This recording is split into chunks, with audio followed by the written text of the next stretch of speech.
Ini suasana kelas 1 kegiatan pembelajaran olahraga.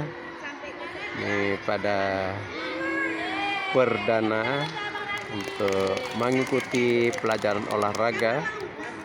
Baju olahraga walaupun bermacam-macam warna baju olahraga, tapi hari ini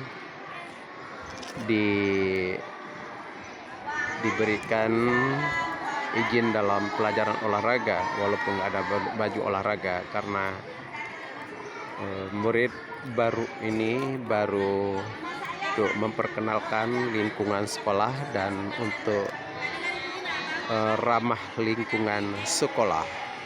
Inilah anak kelas 1 dalam mengikuti pelajaran olahraga, menyesuaikan dengan gurunya, dan gurunya juga harus ramah dengan anak, dan anak-anak juga harus berbuat baik terhadap gurunya.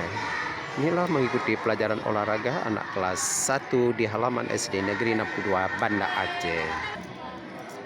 Semua guru kelas 1 dengan guru olahraga berkolaborasi dalam membimbing murid baru kelas 1 SD 62 Banda Aceh. Kami guru olahraga berkolaborasi dan berkomunikasi yang baik di hadapan anak-anak murid baru.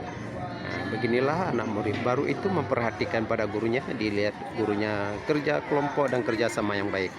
Ini semua anak didik duduk dengan baik dan memperhatikan pada guru-gurunya. Alhamdulillah hari ini sehat semuanya. Semoga Allah SWT diberikan anak didik kami ini menjadi anak pemimpin bangsa dan negara dan pengabdian kepada nusa dan bangsa, khususnya anak hebat Aceh. Alhamdulillah semua anak-anak hari ini sehat dalam mengikuti pelajaran olahraga. Inilah laporan dari kami SD 62 Banda Aceh.